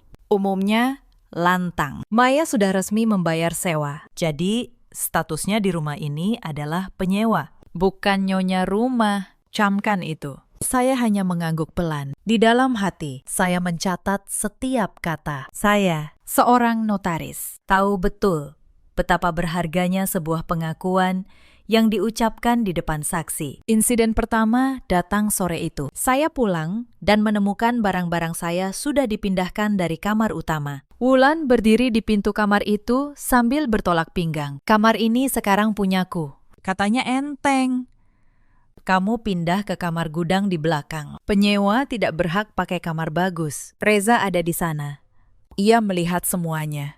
Ia tidak berkata apa-apa. Mas, kata saya pelan padanya. Kamu benar-benar setuju aku tidur di kamar gudang? Reza hanya mengangkat bahu. Sudahlah. Maya, Wulan kan baru putus dari pacarnya. Dia butuh kamar yang nyaman. Kamu mengalah dulu. Lagi pula, kamu kan sibuk kerja. Tidur di mana saja sama saja. Kalimat itu dari mulut suami saya sendiri terasa lebih dingin daripada kamar gudang yang akan saya tempati. Saya memunguti pakaian saya dari lantai dan saya pindah ke kamar belakang yang pengap, yang dindingnya lembab dan jendelanya menghadap tembok tetangga. Saya tidak protes. Setiap penghinaan, bagi saya, adalah satu lembar bukti yang menumpuk. Beberapa hari kemudian, insiden kedua. Bu Sutinah mengumpulkan seluruh kerabat untuk acara arisan keluarga di rumah. 20 lebih orang datang, dan saya, sang penyewa, diperintahkan memasak untuk semua tamu, mencuci semua piring, dan melayani seperti pembantu. Hitung-hitung kau bayar sewa pakai tenaga, ujar Bu Sutinah di depan semua kerabat. Disambut tawa mereka. Saya melayani dengan wajah datar. Mbak Asi menatap saya dengan mata berkaca-kaca. Lalu diam-diam membantu saya di dapur. Salah seorang bibi sempat berbisik pada saya di dapur. Maya, kamu kok mau diperlakukan begini? Kamu kan istri Sahreza, bukan pembantu. Saya hanya tersenyum dan menjawab, tidak apa-apa, Bi. Semua ada waktunya. Bibi itu menggeleng-geleng heran melihat ketenangan saya. Ia tidak tahu, di balik ketenangan itu, saya sedang menghitung setiap penghinaan. Menyusunnya seperti bata, membangun sebuah dinding yang suatu hari akan saya runtuhkan tepat ke arah mereka. Insiden ketiga, lebih kotor. Suatu malam, Wulan menangis histeris. Ia mengaku kehilangan kalung emas. Lalu, dengan nada penuh tuduhan, ia menunjuk saya. Siapa lagi yang butuh uang di rumah ini selain si penyewa miskin itu? Pasti dia yang ambil. Bu Sutinah langsung menggeledah kamar saya tanpa izin. Tentu saja tidak ada apa-apa. Belakangan, Mbak Asi membisikkan pada saya bahwa kalung itu sebenarnya digadaikan Wulan sendiri untuk membeli tas mewah. Tuduhan itu hanya untuk mempermalukan saya. Saya menyimpan informasi itu. Saya tidak melawan. Belum saatnya. Lalu insiden keempat. Awal bulan tiba. Saya kira sewa 4 juta sudah cukup. Saya salah. Harga naik, kata Bu Sutinah sambil menyodorkan kertas. Mulai bulan ini, 6 juta. Listrik, air, kebersihan. Semua sekarang tanggunganmu. Wulan juga butuh modal usaha. Anggap saja kau yang menanggung. Bu, kata saya pelan. 4 juta saja sudah lebih dari nilai sewa rumah seukuran ini di kawasan ini. 6 juta itu tidak masuk akal. Tidak masuk akal. Bu Sutinah tertawa sinis. Yang tidak masuk akal itu, perempuan miskin sepertimu berani tinggal di rumah semewah ini. Kalau tidak mau bayar, silakan angkat kaki. Banyak perempuan di luar sana yang mau jadi istri Reza, yang lebih kaya, lebih cantik, dan tahu diri. Kau pikir kau tak tergantikan? 6 juta untuk menyewa rumah yang sertifikat aslinya tersimpan di brankas kantor saya, atas nama saya. Saya menatap wajah perempuan tua itu, dan untuk sesaat, saya nyaris merasa kasihan. Ia begitu yakin sedang memegang seluruh kartu. Padahal, ia bahkan tidak tahu sedang bermain di meja siapa. Saya transfer lagi. Saya simpan lagi setiap bukti transfernya. Lalu, sesuatu yang lebih menyakitkan terjadi. Suatu sore, Wulan pulang membawa tas-tas belanja dari merek terkenal. Ia memamerkannya tepat di depan saya. Tertawa renyah. Mbak Maya, lihat tas baruku. Lumayan, kan?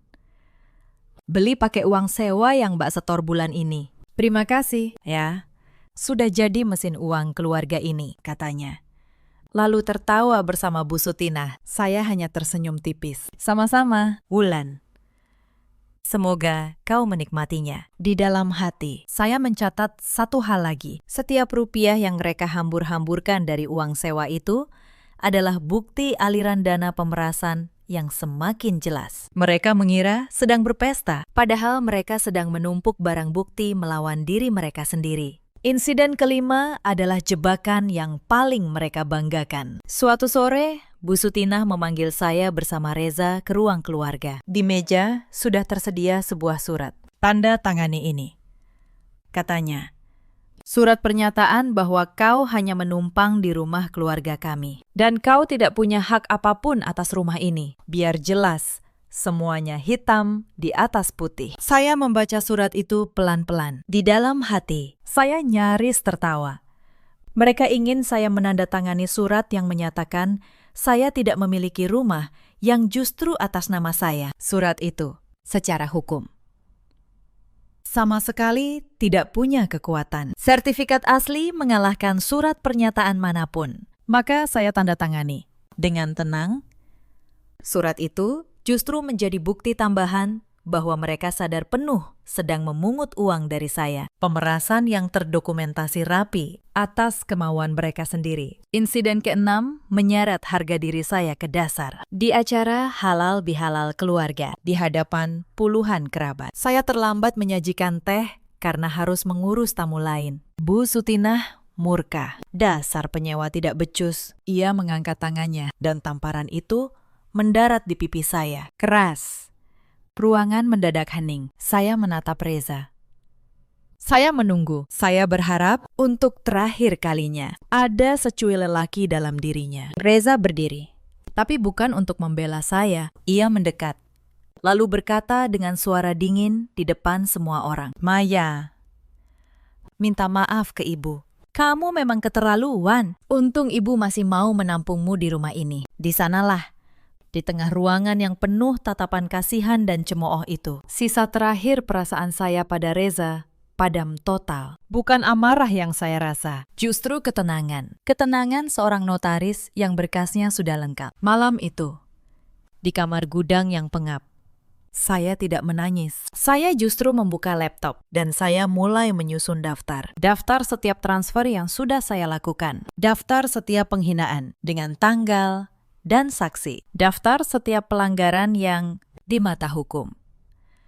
Punya nama dan punya pasal. Air mata tidak akan mengubah apapun, tapi sebuah berkas yang rapi bisa meruntuhkan sebuah kerajaan kesombongan. Lalu datang insiden yang membuat saya benar-benar memahami sedalam apa keserakahan ini. Wulan mengumumkan bahwa ia akan bertunangan. Bu Sutina ingin mengadakan acara lamaran besar-besaran, mengundang ratusan tamu, dengan catering mewah dan dekorasi mahal. Maya, kata Bu Sutina suatu pagi, dengan nada yang seolah memberi kehormatan. Acara lamaran Wulan butuh dana 50 juta. Kau yang tanggung. Anggap saja sumbangan menantu untuk keluarga. Lagi pula kau tidak punya anak. Uangmu untuk apa lagi kalau bukan untuk adik iparmu? 50 juta. Untuk pesta seorang adik ipar yang setiap hari menghina saya. Saya menatapnya lama. Bu, saya sudah membayar sewa 6 juta setiap bulan. Sekarang, ibu minta 50 juta lagi. Apakah ada batasnya? Batas.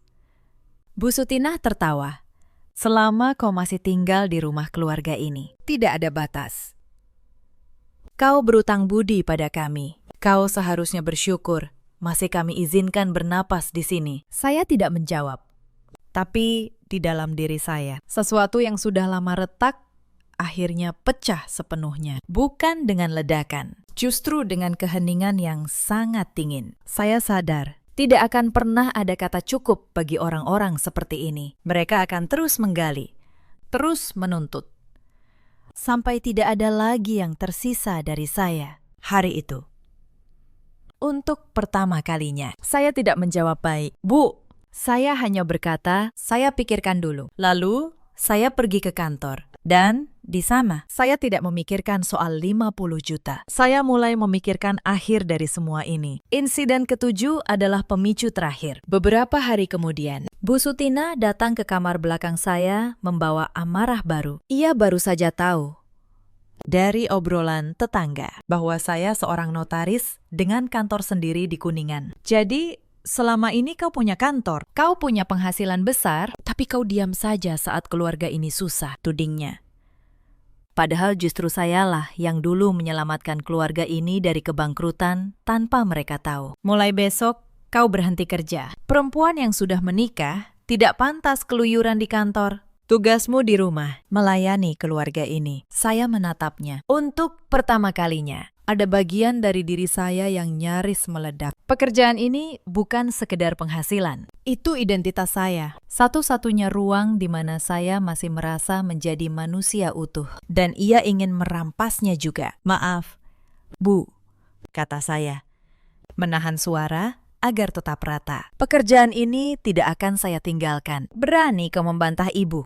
Wajahnya merah padam.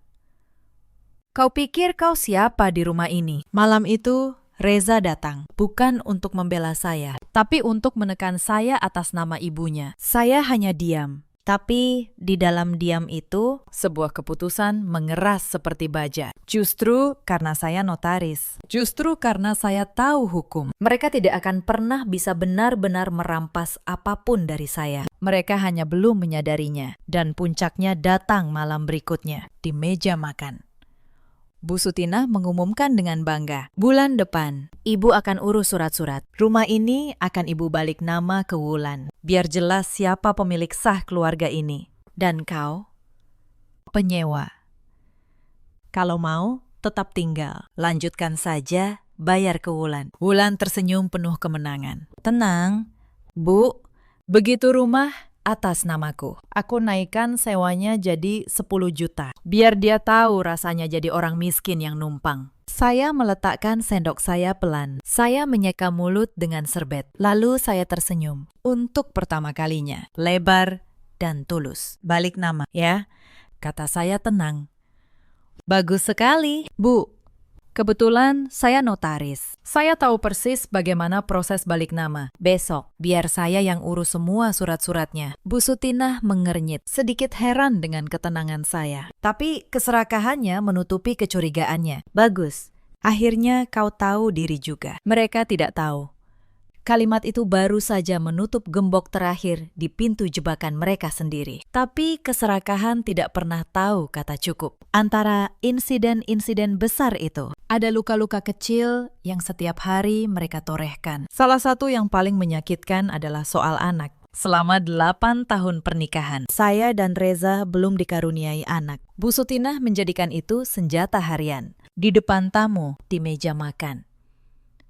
Ia menyindir berulang kali. Perempuan mandul memang tidak ada gunanya, katanya suatu malam. Cukup keras agar para tamu mendengar. Sudah miskin, tidak bisa memberi cucu pula. Untung masih ada Wulan yang nanti melanjutkan keturunan keluarga ini. Padahal hasil pemeriksaan dokter dulu sudah jelas. Bukan saya masalahnya, tapi saya tidak pernah membukanya demi menjaga harga diri Reza. Dan begitulah balasan yang saya terima. Saya menelan setiap sindiran itu dalam diam. Mereka juga memutus listrik di kamar belakang saya dengan alasan penyewa harus hemat. Malam-malam saya bekerja menelaah akta di bawah cahaya lampu darurat. Sementara itu, di ruang tengah, mereka menyalakan pendingin ruangan dan menonton televisi besar. Televisi yang, ironisnya, dibeli dari uang sewa saya sendiri. Mereka melarang Mbak Asih memasak untuk saya. Penyewa urus makan sendiri, kata Bu Sutinah. Maka diam-diam di tengah malam, Mbak Asih sering menyelipkan bungkusan nasi ke depan pintu kamar saya. Hanya perempuan tua itu, satu-satunya orang di rumah ini yang masih memperlakukan saya sebagai manusia. Suatu hari, saya menemukan sesuatu yang membuat darah saya naik. Wulan mengunggah foto di media sosialnya. Foto saya sedang mencuci piring di acara keluarga, dengan keterangan yang menghina. Begini nasib perempuan yang tidak tahu diuntung, numpang di rumah orang. Ratusan komentar mengejek saya di bawahnya. Wulan dan teman-temannya tertawa di kolom komentar. Saya tidak membalas satu kata pun di media sosial. Tapi saya simpan tangkapan layarnya. Setiap penghinaan publik, suatu saat bisa menjadi bukti pencemaran nama baik. Saya, yang setiap hari bekerja dengan dokumen dan pasal, tahu betul bahwa kemarahan yang tidak terdokumentasi hanyalah uap. Tapi kemarahan yang tersimpan rapi dalam berkas adalah senjata. Tapi sebelum saya menutup semuanya, mereka masih sempat menorehkan satu luka lagi. Pagi berikutnya, Mbak Asih datang ke kamar belakang saya dengan wajah ketakutan. Ia berbisik bahwa semalam ia mendengar Bu Sutinah, Wulan, dan Reza berbicara di ruang kerja. Mereka berencana setelah rumah dibalik nama ke Wulan, mereka akan menaikkan sewa setinggi mungkin agar saya tidak sanggup membayar. Lalu mereka akan mengusir saya dengan alasan menunggak. Reza bahkan sudah setuju untuk menceraikan saya begitu rencana itu berhasil, agar bisa menikah lagi dengan perempuan pilihan ibunya. Saya mendengarkan dengan tenang. Saya bahkan tidak terkejut. Saya hanya merasa lega. Lega karena akhirnya saya tahu persis sedalam apa pengkhianatan ini. Sehingga saya tidak perlu lagi merasa bersalah atas apa yang akan saya lakukan. Mbak Asih, kata saya pelan. Terima kasih. Bisa Mbak ulangi cerita itu? Saya nyalakan perekam di ponsel saya. Tenang, nama Mbak akan saya lindungi. Mbak Asih mengangguk. Ia menceritakan semuanya. Terekam jelas. Satu bukti lagi. Berkas saya kini benar-benar sempurna. Hari itu, saya tidak ke kantor untuk bekerja. Saya ke kantor untuk menyiapkan eksekusi. Saya buka brankas. Saya keluarkan sertifikat asli rumah Bintaro yang sudah atas nama Maya Anggraini sejak 3 tahun lalu. Saya susun map berisi seluruh bukti pelunasan utang ke bank. Saya cetak rekening koran 3 tahun terakhir yang memperlihatkan aliran dana saya membayar tunggakan 2 miliar itu. Saya kumpulkan seluruh bukti transfer sewa yang saya bayar ke rekening Bu Sutinah, lengkap dengan keterangan. Saya cetak surat pernyataan yang dulu mereka paksa saya tanda tangani. Dan saya simpan baik-baik rekaman pengakuan Mbak Asih. Pemerasan. Itulah istilah hukumnya. Pasal 368 Kitab Undang-Undang Hukum Pidana. Memaksa seseorang menyerahkan uang dengan ancaman. Dalam hal ini, ancaman pengusiran adalah tindak pidana yang nyata. Saya menghubungi Pak Tommy, rekan notaris yang dulu menyaksikan akta jual beli itu. Saya ceritakan semuanya. Pak Tommy, lelaki tua yang dulu mengenal bapak mertua dengan baik, menggeleng-geleng prihatin. Maya, katanya, selama 3 tahun kamu menanggung ini semua, demi pesan almarhum. Kamu perempuan yang sabarnya luar biasa. Tapi sabar pun ada habisnya. Sekarang waktunya hukum yang bicara. Semua dokumenmu sah dan lengkap. Akta jual beli yang dulu kita buat tidak akan bisa dibantah siapapun. Mereka tidak punya celah. Saya juga menghubungi pengacara saya, seorang perempuan tangguh bernama Bu Ratna yang sudah sering menangani kasus serupa. Ia meneliti setiap berkas saya dengan saksama. Kasus pemerasannya kuat, katanya akhirnya. Bukti transfer rutin, surat pernyataan yang mereka paksakan, ditambah rekaman pengakuan saksi. Ini bukan sekedar konflik keluarga. Maya, ini tindak pidana.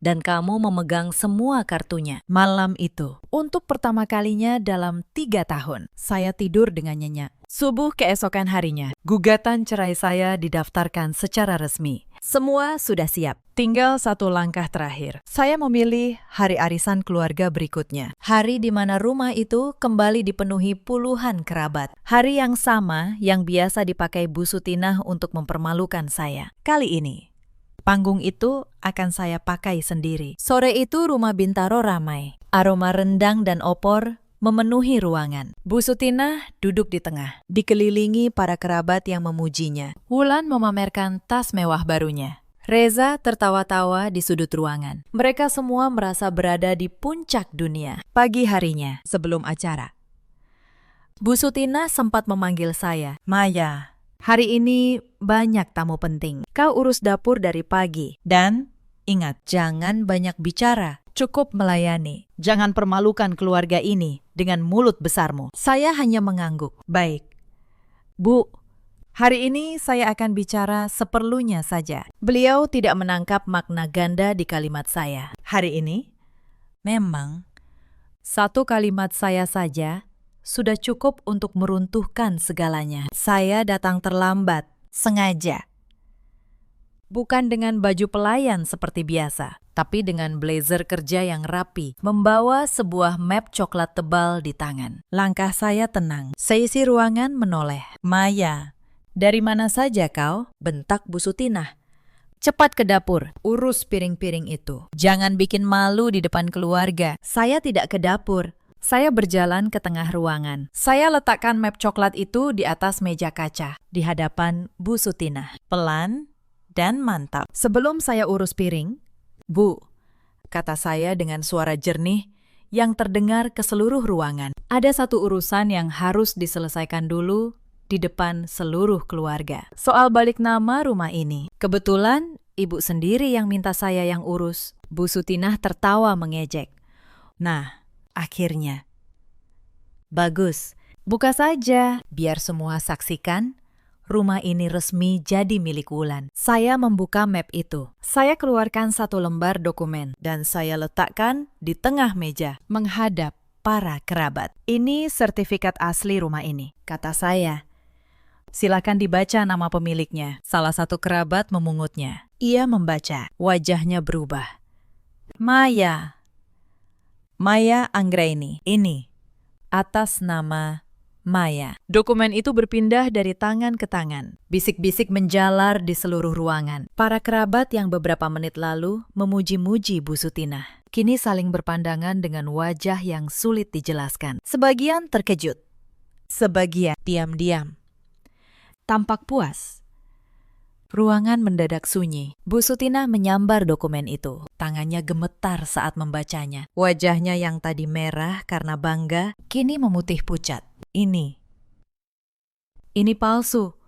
Sertifikat asli ada di brankas ibu. Yang di brankas ibu hanya fotokopi lama. Kata saya, tenang. Sertifikat asli sudah dibalik nama 3 tahun lalu. Saat almarhum Bapak hampir kehilangan rumah ini ke bank karena tunggakan utang 2 miliar rupiah. Saya keluarkan lembar berikutnya. Rekening, koran, bukti pelunasan. Saya yang melunasi utang itu. Bu, saya kuras tabungan saya. Saya jual mobil saya. Saya ajukan pinjaman atas nama saya. Bapak menjual rumah ini kepada saya secara sah di hadapan notaris. Sebagai ganti pelunasan utang yang saya bayar sejak 3 tahun lalu. Rumah yang Ibu agung-agungkan sebagai warisan leluhur ini sudah menjadi milik saya. Secara hukum, hitam di atas putih. Para kerabat mulai berbisik-bisik. Wulan terduduk lemas.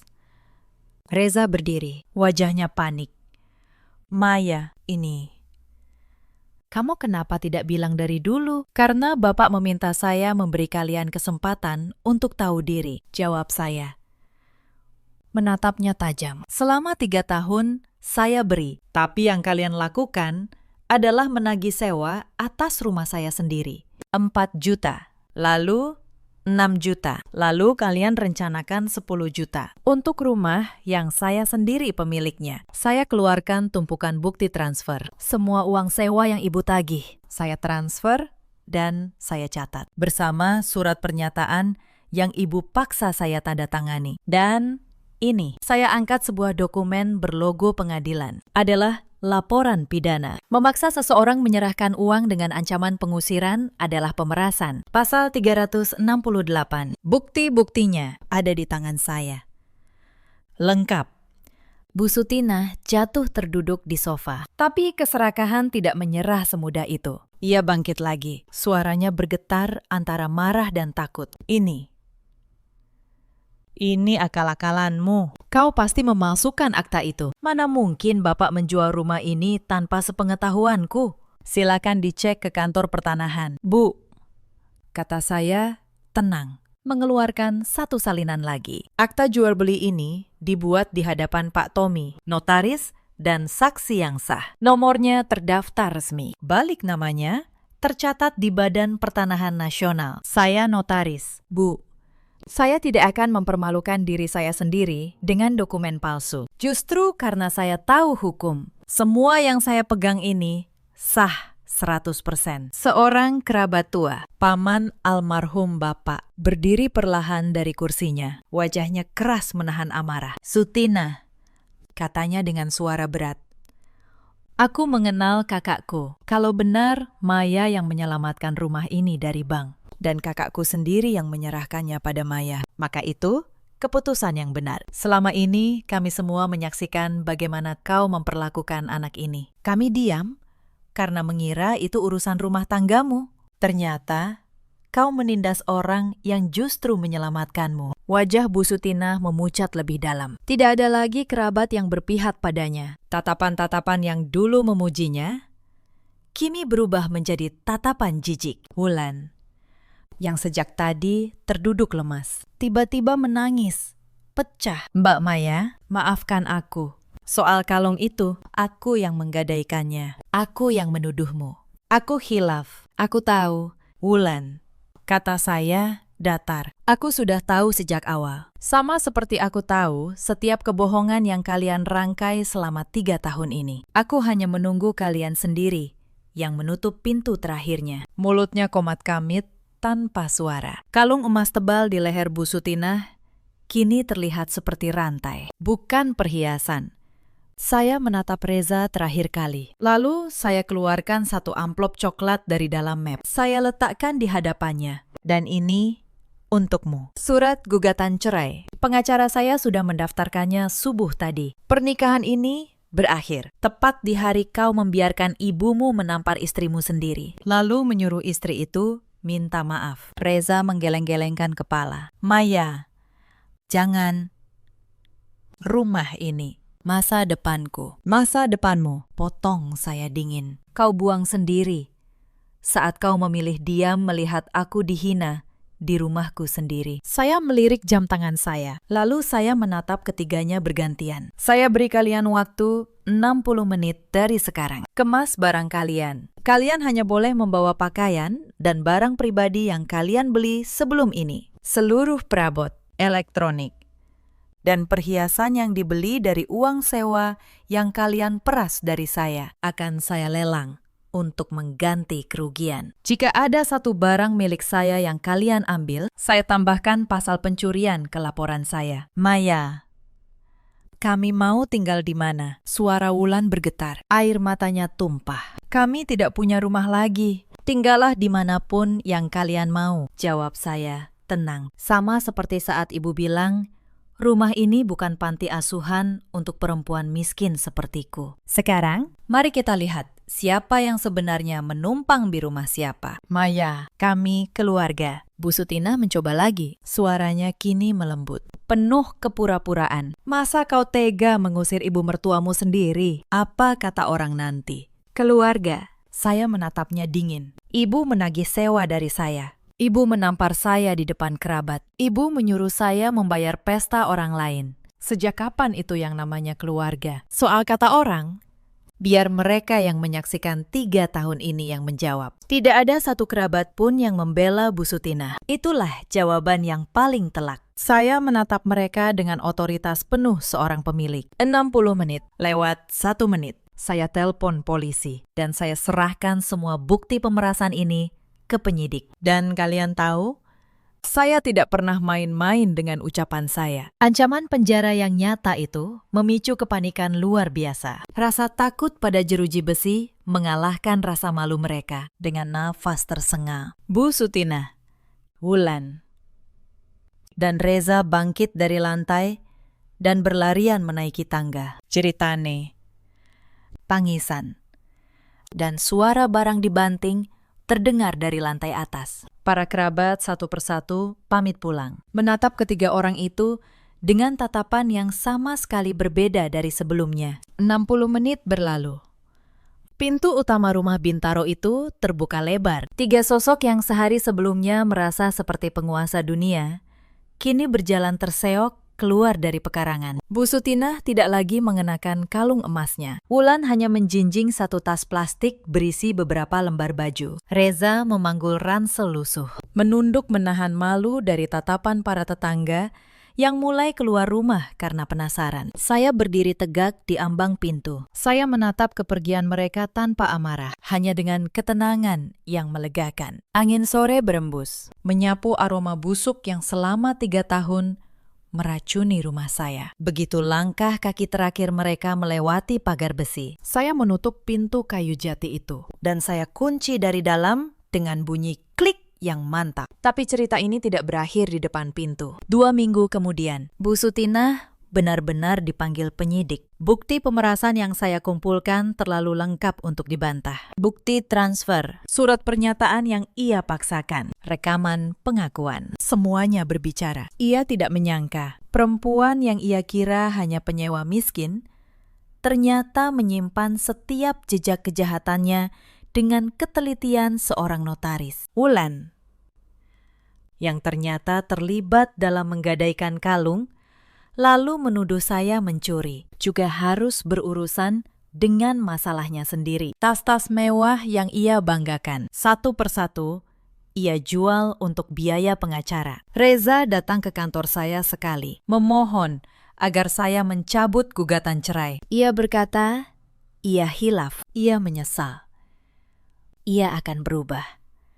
Saya hanya menatapnya, lalu meminta security mengantarnya keluar. Sebagian orang baru menghargai sesuatu setelah ia kehilangannya. Tapi penyesalan yang datang setelah kehancuran bukan lagi tanggung jawab saya untuk menampungnya. Perabotan, elektronik, dan perhiasan yang dibeli dari uang yang mereka peras. Saya lelang seperti yang saya katakan. Sebagian hasilnya saya sumbangkan ke panti asuhan. Panti asuhan yang sesungguhnya. Tempat di mana orang-orang yang benar-benar membutuhkan diterima dengan tangan terbuka, bukan dihina. Malam pertama setelah rumah itu kosong, saya berjalan menyusuri setiap sudutnya. Rumah yang sama, tapi terasa berbeda. Tidak ada lagi suara bentakan. Tidak ada lagi tatapan menghina. Hanya keheningan yang untuk pertama kalinya dalam 3 tahun. Terasa seperti kedamaian, bukan ketakutan. Mbak Asih tetap tinggal bersama saya. Saya menaikkan gajinya, dan saya perlakukan ia seperti keluarga. Ia satu-satunya yang pantas tinggal di rumah ini bersama saya. Malam itu, kami makan bersama di meja yang sama. Ikan goreng, sayur asam, dan sambal terasi. Makanan sederhana yang terasa jauh lebih lezat daripada semua rendang mahal di acara-acara keluarga itu. Ibu Maya akhirnya bisa istirahat, kata Mbak Asih sambil tersenyum. Iya, Mbak, jawab saya. Akhirnya, beberapa bulan kemudian, kasus pemerasan Bu Sutinah masuk persidangan. Bukti yang saya susun terlalu kokoh. Ia dijatuhi hukuman, lengkap dengan kewajiban mengembalikan seluruh uang yang ia peras. Di persidangan, perempuan yang dulu duduk seperti ratu di sofa kulit itu, kini duduk menunduk di kursi terdakwa, tanpa kalung emas, tanpa daster sutra, tanpa kerabat yang dulu memujinya. Tak satu pun dari mereka datang. Wulan, yang impiannya menjadi sosialita, hancur lebur. Kini bekerja serabutan untuk menutup utang-utangnya. Tas-tas mewah yang dulu ia pamerkan di depan saya, satu persatu berpindah ke toko barang bekas. Dan Reza, lelaki yang membuang istri sempurna, rumah miliaran, dan seluruh masa depannya, hanya karena tidak punya keberanian untuk berdiri membela yang benar. Kini tinggal di kontrakan sempit. Setiap awal bulan, ia harus membayar uang sewa kepada pemilik rumah orang lain. Sebuah ironi yang sempurna. Lelaki yang dulu membiarkan ibunya menagih sewa atas rumah istrinya, kini menjadi penyewa sejati. Saya tidak merasa menang. Saya hanya merasa bebas. Ada satu hal yang sering saya pikirkan setelah semua ini berlalu. Selama 3 tahun, mereka memperlakukan saya seperti orang yang tidak punya apa-apa. Padahal justru sayalah yang memegang segalanya. Mereka begitu sibuk merasa berkuasa, sampai lupa bertanya satu pertanyaan paling mendasar. Siapa sebenarnya pemilik rumah yang mereka tinggali? Kesombongan memang seperti itu. Ia membutakan orang dari kebenaran yang ada tepat di depan matanya. Begitulah akhir dari kesombongan Bu Sutinah, yang bermimpi menjadi kaya dari menjual properti orang lain. Padahal properti itu sudah lama bukan miliknya. Ia menelan pil pahit yang ia racik sendiri. Cerita ini mengajarkan satu hal. Jangan pernah menilai seseorang dari penampilan atau ketenangannya. Orang yang paling tenang seringkali adalah orang yang paling berbahaya saat ia akhirnya memutuskan untuk bertindak. Dan jangan pernah menghina tangan yang diam-diam menyelamatkanmu. Di luar sana, ada banyak perempuan seperti Maya dulu. Perempuan yang menanggung penghinaan dalam diam. Bukan karena mereka lemah, tapi karena mereka menghormati seseorang atau menunggu waktu yang tepat. Jika kalian salah satu dari mereka, ingatlah, kesabaran bukan kelemahan. Tapi jangan biarkan kesabaran itu berubah menjadi penjara seumur hidup. Ada batas. Dan kalian berhak menegakkan batas itu. Ada juga banyak suami seperti Reza di luar sana. Lelaki yang memilih diam saat istrinya diinjak. Mengira netralitas adalah kebijaksanaan. Padahal diam di hadapan ketidakadilan adalah bentuk pengkhianatan yang paling halus. Mereka baru menyadari nilai seseorang setelah kehilangannya. Dan ada pula para ibu mertua seperti Bu Sutinah yang menjadikan rumah sebagai senjata dan menantu sebagai pelampiasan, yang lupa bahwa kebaikan hati menantu bukanlah kewajiban, melainkan pemberian yang sewaktu-waktu bisa ditarik kembali. Dalam hidup, kita selalu punya pilihan, memilih untuk menindas atau memilih untuk menghargai. Dan setiap pilihan punya konsekuensinya masing-masing. Setahun setelah semua itu berakhir, saya masih tinggal di rumah Bintaro yang sama. Tapi rumah itu kini benar-benar menjadi rumah, bukan penjara. Saya mengubah kamar gudang yang dulu pengap itu menjadi ruang kerja kecil, tempat saya menelaah akta di akhir pekan. Saya menanam bunga di halaman. Saya mengundang teman-teman, bukan kerabat yang menghakimi. Untuk pertama kalinya dalam sekian lama, saya bisa tertawa di rumah saya sendiri tanpa rasa takut. Kadang, di sore yang tenang, saya teringat pesan terakhir almarhum Bapak. Beri mereka kesempatan, katanya. Tapi kalau mereka menginjak harga dirimu sampai titik nadir, baru bicaralah dengan hukum. Saya menghormati pesan itu sampai akhir. Saya memberi kesempatan selama 3 tahun. Dan saat kesempatan itu, mereka injak-injak. Saya tidak balas dengan teriakan atau air mata. Saya balas dengan dokumen, dengan pasal, dengan kebenaran yang sah secara hukum. Itulah cara seorang perempuan yang tenang membela dirinya. Bagaimana menurut kalian? Apakah yang dilakukan Maya sudah tepat? Ceritakan pendapat dan kisah kalian di kolom komentar. Jika kisah ini menyentuh hati kalian, jangan lupa berikan dukungan dan bagikan ke keluarga kalian. Terima kasih sudah menemani sampai akhir. Sampai jumpa di kisah berikutnya.